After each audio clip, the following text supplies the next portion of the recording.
দর্শক আমন্ত্রণ জানাচ্ছি আমাদের নিয়মিত আয়োজন কেমন আছে অর্থনীতি এই অনুষ্ঠানে। আমি তৌফিকুল ইসলাম খান। এই অনুষ্ঠানে কথা বলি অর্থনীতির গতি প্রকৃতি, এর সম্ভাবনা এবং চ্যালেঞ্জ নিয়ে। দর্শক, আজকে আমরা আলোচনা করব বাংলাদেশ স্বল্পোন্নত দেশ থেকে যে গ্রুপ আছে সেখান থেকে উত্তরণ হচ্ছেন, সেই উত্তরণের জন্য আমাদের প্রস্তুতি কতখানি আছে। আমাদের সাথে এই আলোচনার জন্য দুজন অতিথি উপস্থিত আছেন।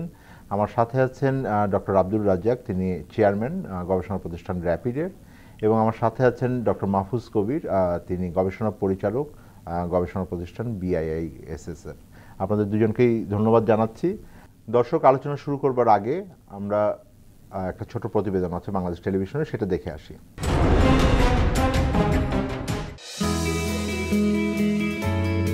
স্বল্পোন্নত দেশের বা এলডিসি তালিকা থেকে বাংলাদেশের উত্তরণের নির্ধারিত সময়সীমা পিছিয়ে দেওয়ার দাবি তুলেছেন ব্যবসায়ীরা। তাদের দাবি, এই মুহূর্তে এলডিসি থেকে উত্তরণ হলে রপ্তানি খাত সহ নানা খাতে নেতিবাচক প্রভাব পড়বে। ব্যবসায়ীদের এই দাবির প্রভাব এলডিসি উত্তরণের বিষয়টি নতুন করে আবারও আলোচনায় এসেছে। এলডিসি উত্তরণের সময় পেছানো কতটা যৌক্তিক ও বাস্তবসম্মত তা নিয়ে নানা মতামত দেখা দিয়েছে। গত মার্চ মাসে অন্তর্বর্তী সরকারের উপদেষ্টা পরিষদ 2026 সালে এলডিসি থেকে উত্তরণের সিদ্ধান্ত নিয়েছে। গত 8 বছরের নানা প্রক্রিয়া ও একাধিক মূল্যায়ন শেষে 2026 সালের 24 নভেম্বর এলডিসি থেকে বের হবে বাংলাদেশ, এমন সিদ্ধান্ত জাতিসংঘের। সেই হিসেবে এলডিসি থেকে উত্তরণে বাংলাদেশের সামনে সময় আসছে 15 মাসের কিছুটা বেশি। এ সময়ে এসে উত্তরণের সময় পিছিয়ে দেওয়ার দাবি উঠেছে। তবে নির্ধারিত সময়ে এলডিসি উত্তরণ হবে বলে মনে করেন প্রধান উপদেষ্টার বিশেষ সহকারী আনিসুজ্জামান চৌধুরী। তার মতে, এলডিসি থেকে উত্তরণ নির্ধারিত সময়ই হবে। অর্থনীতিবিদদের মতে, এলডিসি উত্তরণের সময় পেছানোর জন্য বাংলাদেশের যৌক্তিক কারণ থাকতে হবে। 8 বছর সময় পাওয়ার পরও প্রস্তুত নয়, এই কারণ দেখিয়ে সময় পেছানো যাবে না। তাদের মতে, বাংলাদেশের এখন সব মনোযোগ দেওয়া উচিত মসৃণ উত্তরণ কৌশলে। এজন্য শিল্প উৎপাদক, ঔষধ খাত ও কৃষি খাতের উদ্যোক্তাদের সবাইকে সঙ্গে নিয়ে কাজ করা উচিত। তবে 3টি বিষয়ে বেশি মনোযোগ দেওয়া দরকার। এগুলো হলো: 1. অর্থনীতিতে বৈচিত্র্য আনা, 2. শ্রম ও উৎপাদনশীলতা বৃদ্ধি এবং 3. প্রাতিষ্ঠানিক সক্ষমতা বৃদ্ধি। এদিকে ব্যবসায়ীরা পোশাক ও ঔষধ সহ রপ্তানির বিভিন্ন খাতে ব্যবসায়ীরা এলডিসি উত্তরণ 3 থেকে 6 বছর পেছানোর দাবি করেছেন। বর্তমানে বিশ্বে 44টি স্বল্পোন্নত দেশ রয়েছে। এলডিসি দেশগুলো এক ধরনের উন্নয়নশীল দেশ। যেসব দেশের সক্ষমতা তুলনামূলকভাবে কম তাদের এই তালিকায় রাখা হয়। বাংলাদেশ ছাড়াও 2026 সালে এলডিসি থেকে উত্তরণের তালিকায় লাওস ও নেপালও আছে।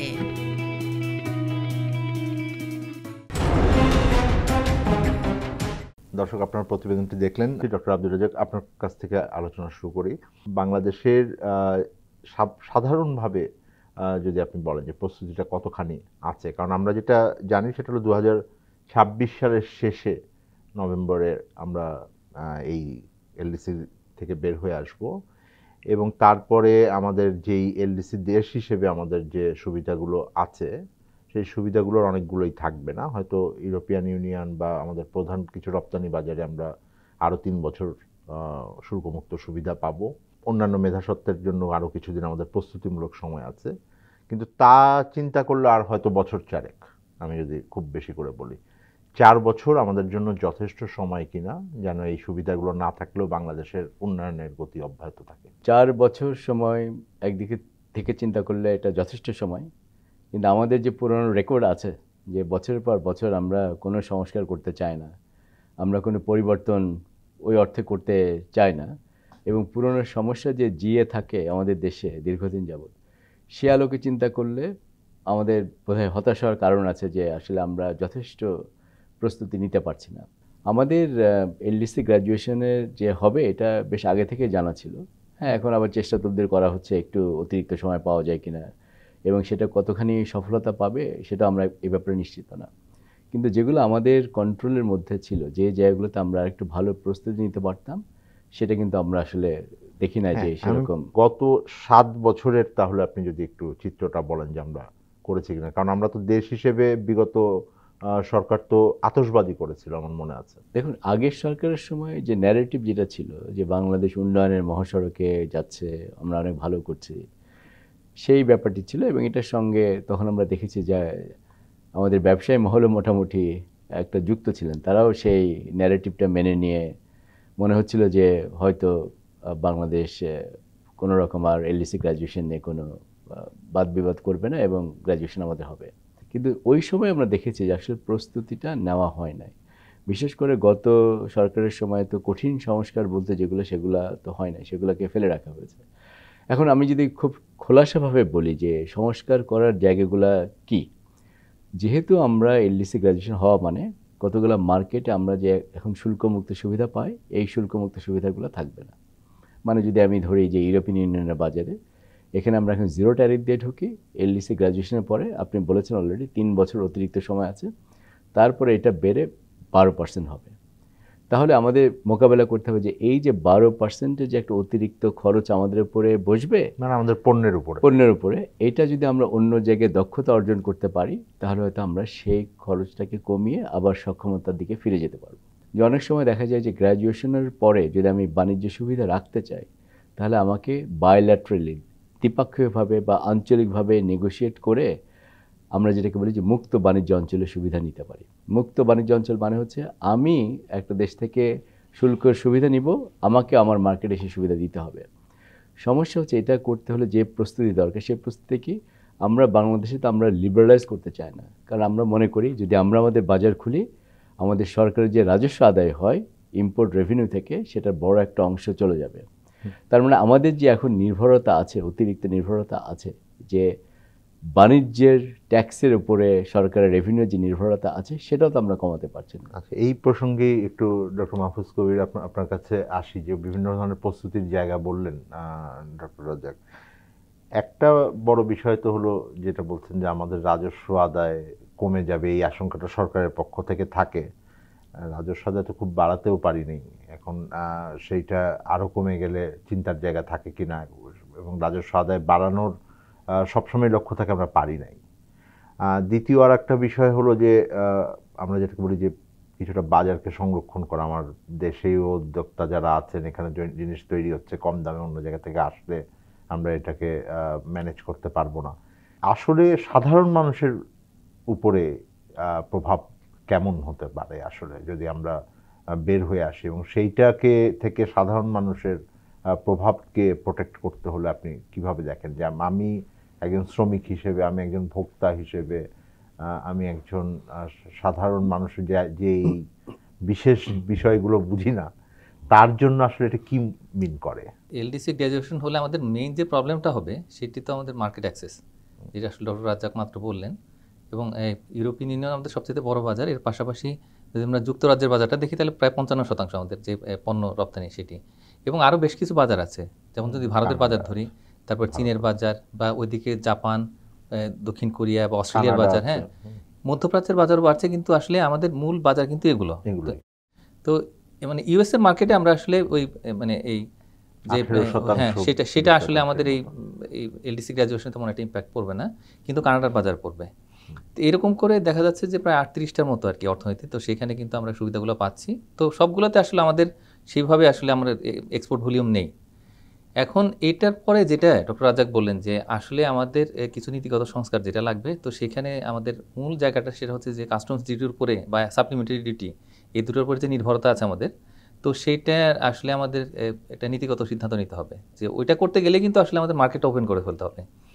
এখন আমরা মার্কেট ওপেন করার ক্ষেত্রে আসলে কবে প্রস্তুত হব সেটা কিন্তু একেবারে নিশ্চিত নয়। তার কারণ আমাদের যে অভ্যাস হয়ে গেছে এত বছরের, যে আমরা হয়তো এই ডাব্লিউটিওর কিছু বাইন্ডিংয়ের কারণে দেখা যাচ্ছে যে হয়তো একটা নির্দিষ্ট পরিমাণ পর্যন্ত আমরা কিন্তু কাস্টমস ডিউটি যেটা, হ্যাঁ, ইম্পোর্ট ডিউটি, সেটা করি না। কিন্তু তারপরে আমরা এত বিপুল পরিমাণে যে একটা সম্পূরক শুল্ক আরোপ করি, সেটাই কিন্তু একটা ভয়ের কারণ। এবং সেগুলো নিয়েই যে আজকাল কথাবার্তা হচ্ছে, যেটা বিশেষ করে যে ইউএসের সঙ্গে যে ট্যারিফ ডিলটা হলো, ওর মধ্যে কিন্তু এই প্রসঙ্গগুলো এসছে। দেখুন, মূল কথাটা হচ্ছে যে আমাদের একদিকে হলো যে মার্কেট অ্যাক্সেস এটা রেস্ট্রিক্টেড হবে, এবং পুরোপুরি আসলে এটা আসতে অনেক সময় লাগবে। যেমন ইউরোপিয়ান ইউনিয়ন এবং যুক্তরাজ্যের বাজার 2029 পর্যন্ত আমরা পাবো। আরও দু একটা বাজার আছে যেখানে কিছু অ্যাম্বিগিউটি আছে, মানে ধোঁয়াশা ভাব আছে। তার মধ্যে একটা হচ্ছে অস্ট্রেলিয়া, নিউজিল্যান্ড, এটা কানাডা একটা আছে, জাপান একটা আছে। তো সেখানে আমরা কি পাবো সেটা আমরা এখনো জানি না কতদূর পর্যন্ত পাবো। এটা ছাড়া আরেকটা বাজার আছে যে চাইনিজ মার্কেট। তো সেখানে তারা বোধহয় বলেছেন যে ওই আরো কিছুদিন অব্যাহতভাবে দিবেন, যদিও চাইনিজ মার্কেটে হচ্ছে যে 3 বছর পর্যন্ত তারা দিবে এইভাবে বলা আছে। এখন তাদের সাথে যদি আমাদের আবার কোনো একটা হয়তো রিজনাল এগ্রিমেন্ট হয় বা তার বাইলেটারাল যদি আমরা এফটিএ করি, তাহলে সেক্ষেত্রে তখন আমাদের যেরকম লিবারালাইজ করতে হবে। এই প্রসঙ্গেই যদি আসি, যে কারণ এটা বারবার আসছে যে দ্বিপাক্ষিক চুক্তির ভিতরে ঢুকতে হবে। আমি একটা বড় দীর্ঘদিনের আমাদের দুর্বলতা হলো, যেহেতু আমরা স্বল্পোন্নত দেশ হিসেবে বিভিন্ন বাজারে এইরকম সুবিধা পেতাম এবং ওই জায়গাতেই আমরা রপ্তানি করি, অন্য জায়গার কথা অত ভাবি নাই।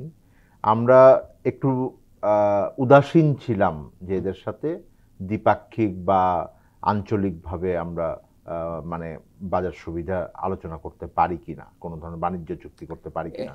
এখন 4টা দেশের সঙ্গে কিন্তু ইতিমধ্যে আমরা অনেকটা এগিয়ে গেছি, বিশেষ করে যে দক্ষিণ কোরিয়া, জাপান, হ্যাঁ, এবং একই সঙ্গে মালয়েশিয়ার কথা আমরা বলছি। আর এর পাশাপাশি ইউএই মানে সংযুক্ত আরব আমিরাত, এটার সঙ্গে আলাপ আলোচনা অনেক দূরে গিয়েছে। বিশেষ করে আমি মনে করি যে কোরিয়া এবং জাপানের সঙ্গে হয়তো তাড়াতাড়ি আমাদের একটা মুক্ত বাণিজ্য চুক্তি হয়ে যেতে পারে, তার কারণ অন্তর্বর্তী সরকার সে নিয়ে কাজ করছে।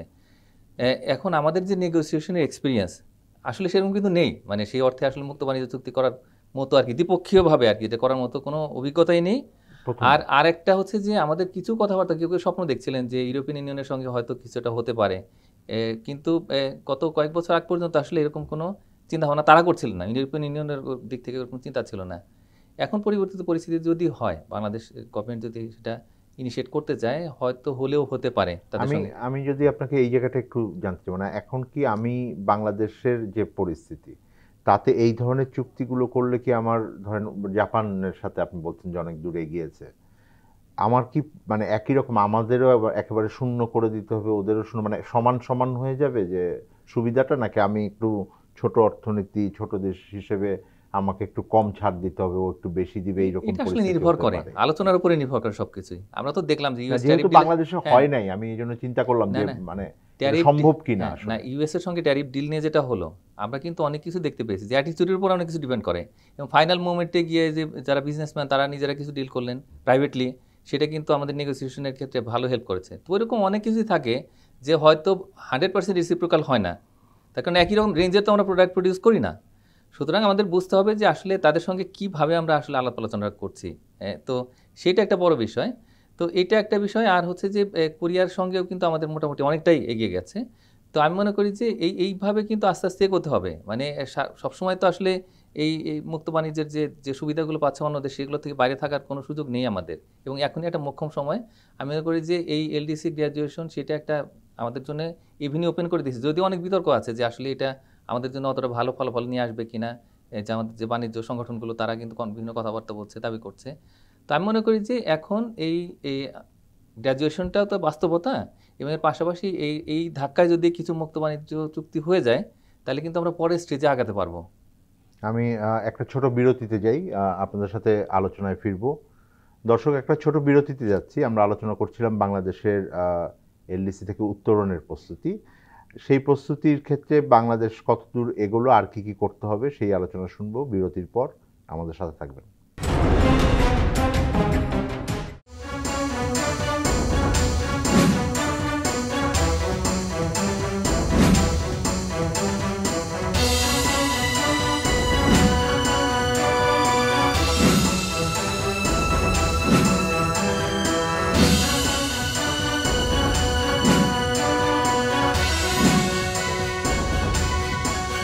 আগামীর বাংলাদেশ বিশেষ টক শো আগামীর বাংলাদেশ দেখবেন প্রতিদিন রাত 11টায়।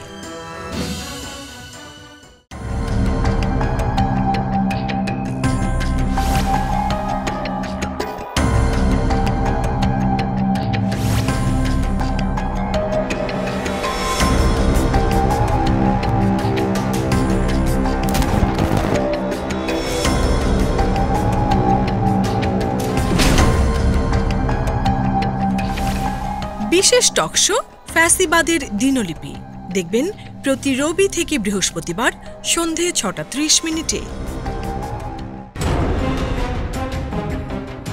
দর্শক, আবার আমন্ত্রণ জানাচ্ছি আমাদের নিয়মিত আয়োজন কেমন আছে অর্থনীতির আজকের পর্বের দ্বিতীয় ভাগে। আমি তৌফিকুল ইসলাম খান। আজ কথা বলছিলাম এলডিসি রাষ্ট্র হিসেবে আমরা যে বিভিন্ন সুবিধা পাই, স্বল্পোন্নত দেশ, সেই স্বল্পোন্নত দেশ হিসেবে আমরা আর সুবিধাগুলো পাবো না। সামনে 2026-এ বের হয়ে আসবো, 2029 পর্যন্ত বেশ কিছু সুবিধা হয়তো অব্যাহত থাকবে, কিন্তু তারপর আমাদের এখান থেকে বের হতে হবে। এতে বাংলাদেশের কি প্রভাব হয়, কি ধরনের প্রস্তুতি দরকার, কি ধরনের কৌশল আমরা নিয়েছি, এই আলোচনা করছি। ডক্টর রাজ্জাক, আপনি যে কৌশলপত্র একটা বাংলাদেশ তৈরি করেছে, সেই কৌশলপত্র প্রণয়নের সাথেও আপনি জড়িত ছিলেন, আমরা জানি। আমি যেটা জানতে চাচ্ছিলাম যে এখন অনেক ব্যবসায়ী বলছেন যে আমরা যেই ধরনের, আপনিও বলেছেন বিরতির আগে, যে যেই প্রস্তুতি নেওয়ার দরকার ছিল সেটা আমরা নেই, আমাদের ট্র্যাক রেকর্ডই বলে যে আমরা মানে যতটা পেছাতে পারি এইটা থাকে। কিন্তু ব্যবসায়ী গোষ্ঠী আমরা দেখেছি যে সাম্প্রতিক সময় বলেছেন যে আরও একটা সুযোগ পাওয়া বা আরেকটু ভালো করে প্রস্তুতি নেওয়ার জন্য অন্তর্বর্তীকালীন সরকার নিশ্চয়ই বিবেচনা করা উচিত, বা তার জোর দাবি দিয়ে বলেছেন যে এটা নিয়ে জাতিসংঘের কাছে বা সদস্য রাষ্ট্রের কাছে যাওয়া উচিত। কিন্তু যদি যেতে হয় তাহলে আমাদের মানে কোনো করণীয় কোনো আছে কি না, এবং সেইটার সাথে আমাদের যেই কৌশল বাস্তবায়নের যে কার্যক্রম, তার সাথে কিভাবে আমরা সম্পর্কিত করব। যেহেতু একটা জাতিসংঘের সিদ্ধান্ত হয়ে আছে সাধারণ পরিষদে, কাজে আমাদের জাতিসংঘের সাধারণ পরিষদে সেই সিদ্ধান্তটাকে বদলাতে হতে পারে। কাজে এটা এমন হতে পারে আমরা অ্যাপ্লিকেশন করতে পারি, বলতে পারি যে আমাদের 3 বছর অতিরিক্ত সময় দেওয়া হোক। কিন্তু মনে রাখতে হবে, যেটা ব্যবসায়ী মহল অনেক সময় এভাবে চিন্তা করেন না, এটা ঠিক বাংলাদেশের হাতে না। আচ্ছা, এটা আন্তর্জাতিক পরিসরের ব্যাপার এবং অন্য দেশগুলোর উপরে নির্ভর করবে। মানে এখানে কতগুলো ভোট আমাদের দরকার? বাংলাদেশের সামনে দুটো পথ আছে। একটা হচ্ছে আমরা যেটাকে বলি সিডিপি, যারা অ্যাসেস করে, কমিটি ফর ডেভেলপমেন্ট পলিসি, তারা অ্যাসেস করে যে কোন দেশ এলডিসিতে থাকবে, কোন দেশের উত্তরণ ঘটবে। একটা হচ্ছে তাদেরকে দিয়ে আরেকবার অ্যাসেস করিয়ে যদি আমরা একটা তাদের কাছে সুপারিশ আদায় করতে পারি যে আমাদের হয় প্রস্তুতিতে ঘাটতি আছে বা আরেকটু সময় আমাদের দরকার। কিন্তু তৌফিক, এইটা করাটাও এখন খুবই ডিফিকাল্ট, বিকজ আমাদের যেসব ইন্ডিকেটরসগুলো আছে, আমি জানি এটা নিয়ে আমরা অনেক তর্ক বিতর্ক করতে পারি, কিন্তু সত্যিকার অর্থে হচ্ছে যে 3টা নির্দেশকের উপরে বিষয় করে নির্ভর করে যে একটি দেশ স্বল্পোন্নত দেশ থেকে উত্তরণ হবে, সেই 3টা নির্দেশক এখন আমরা কিন্তু সম্পূর্ণভাবে পালন করি। কাজে আমাদের না যাওয়ার কোনো কারণ নেই, এটা বলি। তারপরও যদি আমরা স্পেশাল কনসিডারেশন চাইতে পারি, সেই ক্ষেত্রে সিডিপি আমাদেরকে একটা রেকমেন্ডেশন করলে সুবিধা, সেটা নিয়ে আমরা হয়তো জাতিসংঘের সাধারণ পরিষদে যেতে পারি। কিন্তু মনে রাখতে হবে, জাতিসংঘের সাধারণ পরিষদে গেলে যেহেতু ওখানে একটা সিদ্ধান্ত ছিল, সেই সিদ্ধান্তটাকে পাল্টাতে হবে। তো ধারণা করা হয় এটার জন্য হয়তো একটা মেজরিটি ভোটিং লাগবে, অর্ধেকের বেশি সদস্য আমাদের সেটার পক্ষে থাকতে হবে। জাতিসংঘে যে কোনো ভোটিং বা যে কোনো ইন্টারন্যাশনাল অর্গানাইজেশনে যে হঠাৎ করে ভোটিং হয় না, এটার পেছনে ডিপ্লোম্যাটিক মেশিনারির অনেক কাজ করতে হয়। এখন দেখুন, তারপরে যে ব্যাপারটা দাঁড়িয়েছে যে ট্রাম্পের ট্যারিফের পরে যেটা হয়েছে, বিশ্বব্যাপী একটা যে রাইভালরি তৈরি হয়েছে, প্রতিদ্বন্দ্বিতা এমন একটা মাত্রায় গিয়েছে যে যেখানে সবাই মনে করে যে না, বাংলাদেশ তো অলরেডি মার্কিন যুক্তরাষ্ট্রের বাজারে অন্য অনেকের থেকে সুবিধাজনক অবস্থায় আছে, আমি যদি বিশেষ করে বলি চায়না এবং ইন্ডিয়ার তুলনায়, তাহলে তখন খেয়াল করতে হবে যে ওই দেশগুলো কি চাইবে যে এখন বাংলাদেশকে আরও অতিরিক্ত সুবিধা 3 বছরের জন্য দেওয়া হয়। কাজে আপনার প্রশ্ন উত্তর আমি বলতে যাচ্ছি যে যদি ব্যবসায়ী মহল মনেও করে থাকেন সরকারের 3 বছর সুবিধা নেওয়া উচিত, আমরাও চাইতে পারি যে না, অতিরিক্ত একটু সময় দিলে ভালো হয়। কিন্তু প্রকৃত অর্থে আমার কাছে মনে হয় যে বিশ্ব যে ভূ রাজনৈতিক যে পরিবর্তন হয়েছে, জিও পলিটিক্যাল যে কম্পিটিশন আমরা দেখছি, তাতে এই অতিরিক্ত সময় পাওয়া যাবে কিনা সেই ব্যাপারে আমি সেটা মানে কূটনৈতিক পর্যায়ে বা রাজনৈতিকভাবে পাওয়াটা হয়তো কঠিন। আমি হয়তো আপনার কাছ থেকে পরে আবার একটু হলেও জানতে চাবো যে আমাদের সিডিপির একটা টিম আসতে যাচ্ছে, আমি মানে ওইটা একটু যদি ছোট করে বলেন। এবং আমরা জানি যে আমাদের একটা রিপোর্ট দিতে হবে, এটা বাৎসরিকভাবেই আমরা দিই, গত বছরও দিয়েছিলাম। মূল্যস্ফীতি এখনও বেশি আছে, আমার এখনও ট্যাক্সের হার কম। 3-4 বছরে এই জায়গাগুলো থেকে আমরা বের হতে পারবো কিনা, মানে আমার প্রস্তুতির জায়গাটা, অর্থনৈতিক প্রস্তুতি আছে কিনা আর কি, সেইটার প্রকৃত চিত্র কি আমরা মানে এই রিপোর্টে তুলে ধরাটা কতখানি গুরুত্বপূর্ণ? কারণ আমাদের হাতে বেশি সময় নেই, আমি যতটুকু বলছি যে 1 মাস হয়তো আর সময় আছে, এর ভিতরে রিপোর্টটা তৈরি করতে হবে। সেইটার প্রস্তুতি সরকারের কতখানি আছে? আমি যেটা বুঝি, এই রিপোর্টটা আমাদেরকে দিলে আমরা আমাদের চ্যালেঞ্জেসগুলো কিন্তু ওখানে আনতে পারি। কিন্তু সমস্যা হচ্ছে, খেয়াল করুন যে আমাদেরকে দেখাতে হবে আমাদের প্রস্তুতি না থাকলে ওই 3টা নির্দেশকে কিন্তু আমরা এখনও বাংলাদেশের অবস্থান কিন্তু ভালো।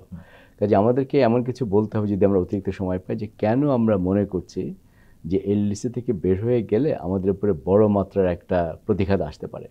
সেক্ষেত্রে অবশ্য একটা জায়গায় সুবিধা আছে, যে জাতিসংঘের ম্যান্ডেটটা এভাবে দেওয়া হয়েছে যে যে দেশগুলো এলডিসি থেকে উত্তরণ ঘটবে তারা যেন উত্তরণের জন্য তাদের যে ডেভেলপমেন্ট গেইনস যারা অর্জন করতে পেরেছে সেটা যেন ব্যাহত না হয়। আমার মনে হয় ওই জায়গাটায় বলে আর কি, ওই জায়গাটা একটু আমাদের সুযোগ আছে বলা, যে ভাই দেখো পৃথিবীতে আর কোনো দেশ নাই যারা তাদের রপ্তানি আয়ের 75% হচ্ছে এলডিসির সুবিধার জন্য আছে, এরকম দেশ পৃথিবীতে আরেকটু নাই। এটা একটু আমরা হয়তো হাইলাইট করতে পারি সেই রিপোর্টে। ডক্টর মাহফুজ কবির, শুনছিলেন ডক্টর রাজ্জাক বলছিলেন যে আমরা হয়তো চেষ্টা করতে পারি, কিন্তু কৌশলপত্র বাস্তবায়নের ক্ষেত্রে প্রস্তুতি তো একটা গুরুত্বপূর্ণ বিষয় আর কি। সেখানে আপনার এক্সপেকটেশন বা আপনার পর্যবেক্ষণ যদি বলি, কোন 3টি জায়গায় সবচাইতে আমাদের মানে দুর্বল জায়গা আছে যেখানে আমাদের বিশেষভাবে নজর দেওয়া উচিত? না, এখানে কিন্তু আমাদের একটা বিষয়ে অনেক বিতর্ক হচ্ছে যে আসলে বাংলাদেশের যে পরিসংখ্যান দিয়ে আমরা এই 3টা ইন্ডেক্স আসলে তৈরি করলাম, সেখানে ভ্যালুটা দেখাচ্ছি। তো সেখানে একটা হচ্ছে পার ক্যাপিটা ইনকাম, হ্যাঁ, তারপরে ইকোনমিক ফ্র্যাজিলিটি আর হিউম্যান ক্যাপিটাল। তো এই 3টা জায়গাতে আসলে পরিসংখ্যানগুলো ঠিক আছে কিনা সেটা কিন্তু সবচেয়ে বড় প্রশ্ন এখন। হ্যাঁ, তো এখন এই পরিসংখ্যান বা তথ্যপাত্র কোত্থেকে এসেছে? হ্যাঁ, বিশ্বব্যাংকের যে আসলে সংখ্যা যেগুলো আছে সেগুলোরও বেসিসটা কি? আমাদের জাতীয় বাংলাদেশের থেকেই নেওয়া। হ্যাঁ, বাংলাদেশ থেকে নেওয়া। হ্যাঁ, এখন এই বাংলাদেশ পরিসংখ্যান ব্যুরোর যে তথ্যপাত্র গত 10 বছর ধরে যে কি এসছে সেগুলো নিয়ে কিন্তু প্রচুর আলোচনা হচ্ছে, সমালোচনা হচ্ছে। এখন ওই জায়গাটা আমরা হাইলাইট করতে পারি কিনা সেটা একটা মানে আমার মনে হয় যে এটা একটা হয়তো যুক্তি হলেও হতে পারে।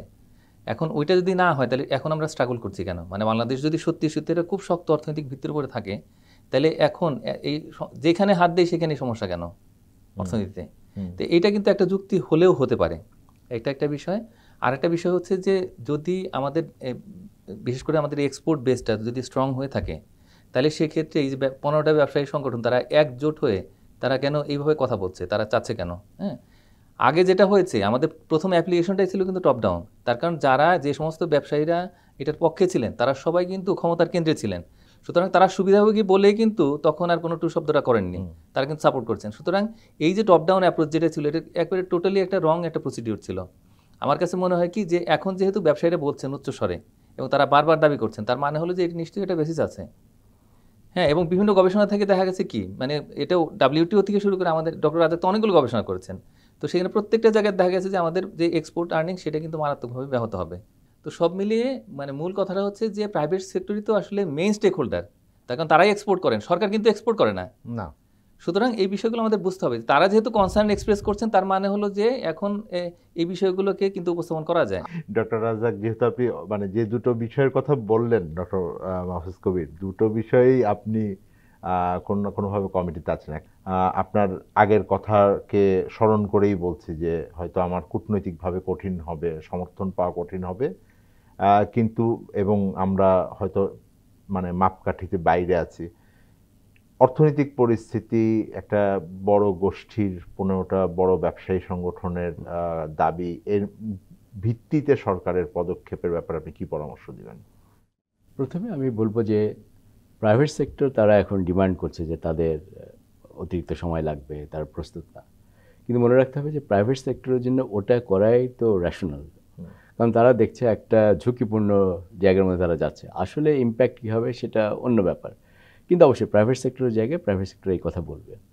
আমাদেরকে একটু যুক্তি তর্ক উপস্থাপনের ক্ষেত্রে যে কেন আমরা সময় চাই সেই জায়গাটায় আমার কাছে মনে হচ্ছে অসম্ভব যৌক্তিক হতে হবে। কিন্তু তারপরে দেখুন, যদি আমি তর্কের খাতিরে ধরে নিই যে বাংলাদেশের জিডিপি এস্টিমেটের ক্ষেত্রে বড় মাত্রার বেনিয়ম হয়েছে, এবং মেবি আমরা যদি তর্কের খাতিরে ধরে নিই যে আমাদের জিডিপি 50% ওভার ভ্যালুড ছিল, তারপরে আপনি হিসাব করে দেখবেন যে এখন আমাদের যে পার ক্যাপিটা ইনকাম হবে সেটা দিয়েও কিন্তু আমরা এলডিসি গ্র্যাজুয়েশনের উত্তরণের জন্য কিন্তু কোয়ালিফাই করি। কাজে সেখানে একটা টেকনিক্যাল সমস্যা আছে সরকারের জন্য এটা ডিল করা।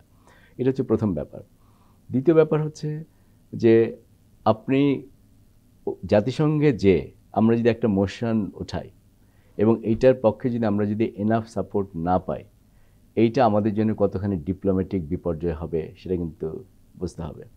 অনেকেই বলে থাকেন যে অবশ্যই আমরা জানি যে প্রফেসর ইউনূস ওনার যে সুনাম এটা অসম্ভব, কিন্তু এটাও মনে রাখতে হবে ওনার এই ক্যাপিটাল কিন্তু ইনফাইনাইট না, অসীম না। কাজে সেটা আমরা কতখানি ব্যবহার করব এবং এটা ব্যবহার করার জায়গাটা কোথায় সেটা একটু আমাদের কিন্তু চিন্তা করে দেখতে হবে। কিন্তু কতগুলা ছোট ছোট স্টেপ আছে যেটার মাধ্যমে আমরা মনে করতে পারি সিগন্যালগুলোকে দেওয়া। যেমন আমরা যদি একা মুভ করি যে আমাদের এক্সট্রা সময় বাড়ানোটা, এটা হয়তো বিশ্ব কমিউনিটির চোখে একটু হয়তো খারাপভাবে লাগতে পারে, কিন্তু যারা আমাদের সঙ্গে একসঙ্গে উত্তরণ করার কথা, যেমন নেপাল এবং লাওপিডিয়া, এরাও যদি রাজি থাকে যে ওরাও একটু এক্সটেনশন সময় চায় কিনা, যদি তিনটা দেশ একসাথে মুভ করতে পারলে যুক্তিটা হয়তো শক্ত হবে। আচ্ছা, সেক্ষেত্রে মানে নেপালও এক ধরনের খুবই সম্প্রতি এক ধরনের গণ অভ্যুত্থানের ভিতর দিয়ে গেছে, আমরাও গেছি, এবং সেগুলোর পেছনে একই ধরনের আমার মনে হয় সুশাসনের অভাব এবং মৌলিক কাঠামোর ভিতরে যে কিছু দুর্বলতা, সেগুলো থেকেই জনরোষ তৈরি হয়েছে, এটা আমি বলবো। আলোচনা করবো এই বিষয়গুলোকে আরেকটু, একটা ছোট বিরতিতে যাই।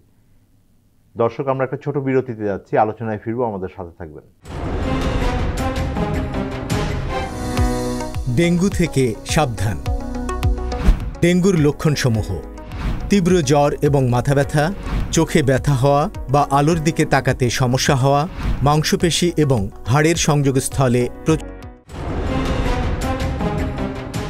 দর্শক, আবার আমন্ত্রণ জানাচ্ছি আমাদের নিয়মিত আয়োজন কেমন আছে অর্থনীতির আজকের পর্বে। আমরা আলোচনা করছিলাম স্বল্পোন্নত দেশ থেকে বাংলাদেশ উত্তরণ করতে হলে কি ধরনের প্রস্তুতি আমাদের দরকার, সে বিষয়ে আমরা কতটা এগিয়েছি। আমি তৌফিকুল ইসলাম খান কথা বলছিলাম আমার স্টুডিওতে আসা দুজন বিশেষজ্ঞের সাথে। আমার সাথে আছেন ডক্টর আব্দুর রাজ্জাক এবং ডক্টর মাহফুজ কবির। আপনাকে দিয়ে শুরু করি, তারপর ডক্টর আব্দুর রাজ্জাকের কাছে যাব। সত্যিকার অর্থে এখন আর আমি মনে করি যে সময় কম আছে। আমরা যে এখন পর্যন্ত বেশ কয়েকটি জায়গায় আমরা কথা বলেছি, তার মধ্যে বাণিজ্য চুক্তির কথা বলেছেন, সেই জায়গাটায় দেখা। আমাদের ডক্টর রাজ্জাক বলেছেন যে আমাদের নিজেদের ভেতরের সক্ষমতার কথা।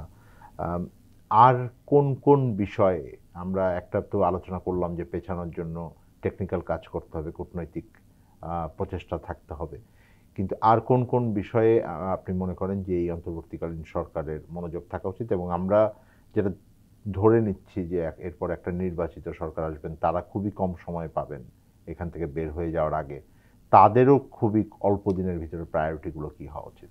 দুটো ভাগে ভাগ করতে চাই এই সময়টাকে। একটা হলো যে এই অন্তর্বর্তী সরকার, তাদের হাতে কিছু ক্ষমতা আছে। আমি মনে করি যে এই মুহূর্তে এখনই কিন্তু তারা একটা হাই লেভেল কমিটি তৈরি করে দিতে পারে। ওই যে ডেটাগুলোর বেসিসে আসলে জিডিপি ক্যালকুলেশন হয়েছে বা যে পার ক্যাপিটা ইনকাম এবং অন্যান্য যে সমস্ত ইন্ডেক্স যেগুলো হয়েছে, তো সেগুলো একটু খতিয়ে দেখা যে সত্যি সত্যির মধ্যে কিছু আছে কিনা। মানে দেশের স্বার্থে তো আমাদের কাজ করতে কোনো সমস্যা নেই, তাই না?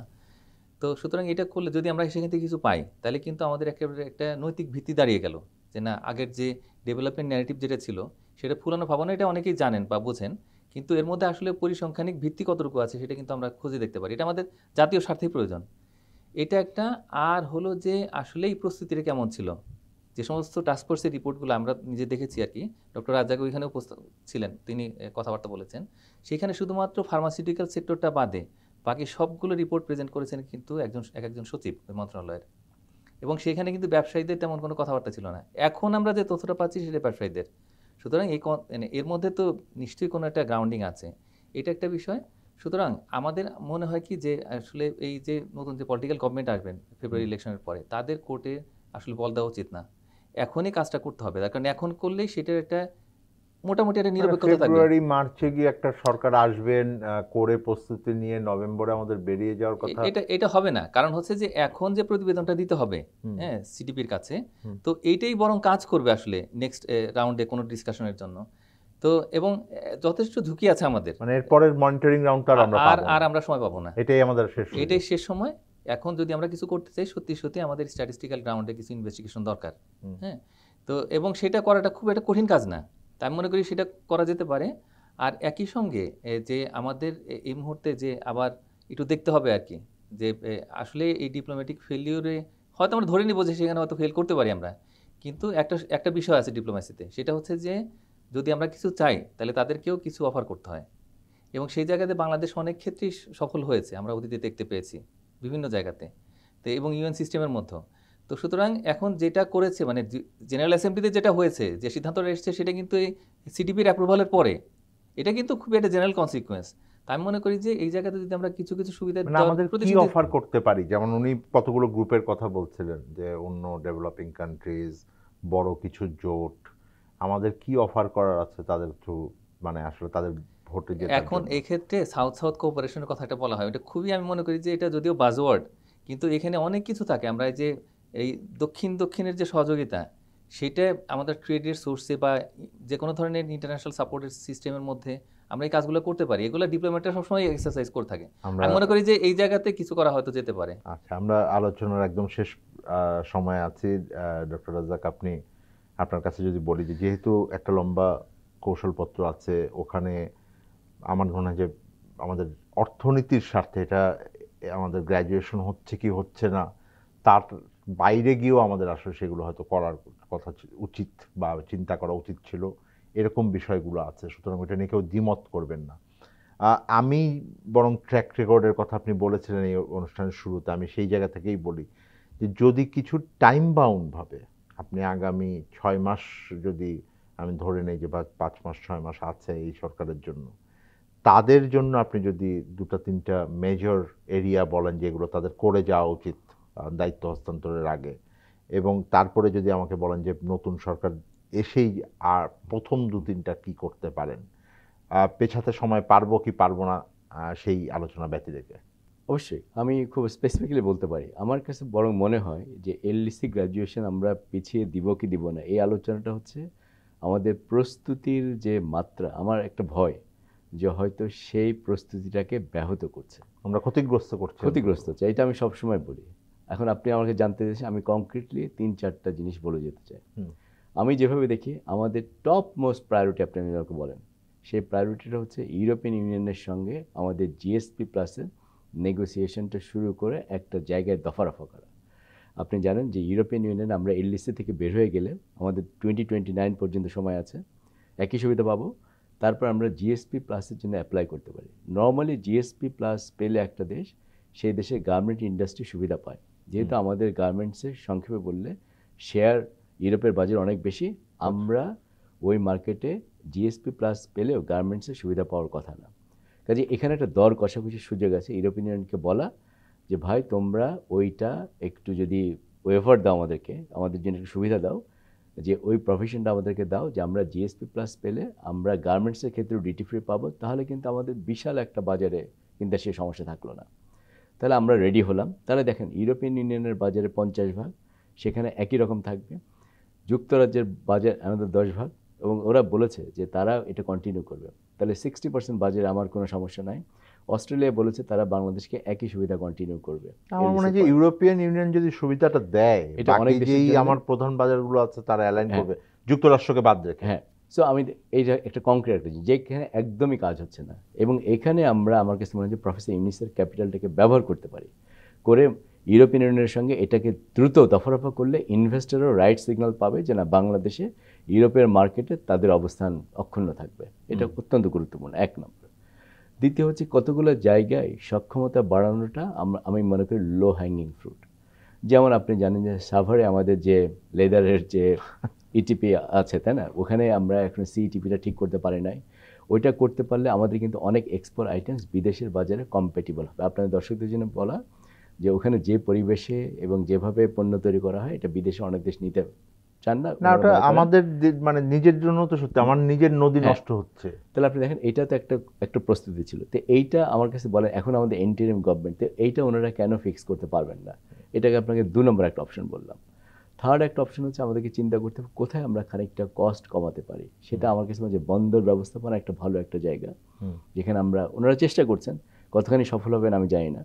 এটার সঙ্গে আমি যোগ করতে চাই, যদি আমরা আমাদের লজিস্টিক্যাল চ্যালেঞ্জেসগুলো, মানে আমরা যদি মনে করি যে ঢাকা চিটাগাং এই করিডোরে আমরা এটাকে এফিশিয়েন্ট করব, এটা থ্রু ম্যানেজমেন্ট, তাহলে এখানে থেকেও কিন্তু আমাদের এক্সপোর্টাররা যথেষ্ট মাত্রায় কিন্তু কস্ট কমাতে পারবেন।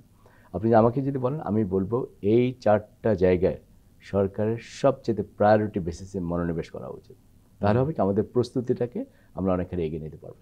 আমি কিন্তু খেয়াল করেন, আমি কিন্তু আরও কঠিন যেগুলো ছিল, যে ট্রেড পলিসি, আমি ট্যারিফ কমাবো কিনা, সে আলোচনা আমি যাচ্ছি না। এই 4টা জিনিস করতে পারলে আমার কাছে মনে হয় যে এলডিসি গ্র্যাজুয়েশন প্রিপারেশনটা অনেক বেশি শক্তিশালী হবে। অনেক ধন্যবাদ আপনাদের দুজনকেই। দর্শক, আমরা আলোচনা আজকে শেষ করতে হচ্ছে বাংলাদেশের এলডিসি গ্রুপ থেকে আমরা বের হব কি হব না সেই বিতর্ক যখন চলছে। আমার এখানে আমরা আজকে শুধুমাত্র বিশেষজ্ঞদেরকে ডেকেছিলাম।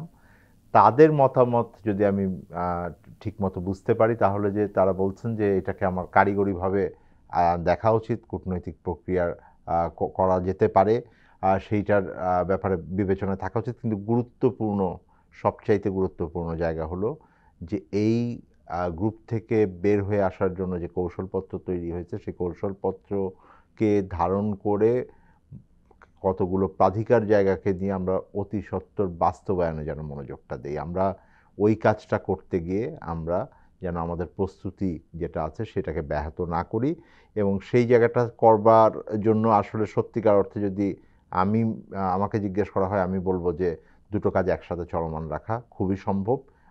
নীতি মনোযোগ এখান থেকে সরে যাওয়ার কোনো দরকার নেই, এবং আমি এলডিসি সুবিধা পেলেও ওই কাজগুলো করলে আমার নিজের ভেতরে প্রোডাক্টিভিটি বাড়বে, যা থেকে আসলে দিন শেষে আমার যারা জনগণ আছেন, শ্রমিক আছেন, আমার যে ভোক্তারা আছেন, তারা উপকৃত হবেন।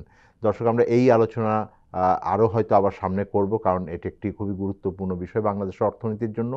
এই অনুষ্ঠানে আমরা বারবার ফিরে আসি বা বিভিন্ন অর্থনৈতিক বিষয় নিয়ে জানতে চাই কেমন আছে অর্থনীতি।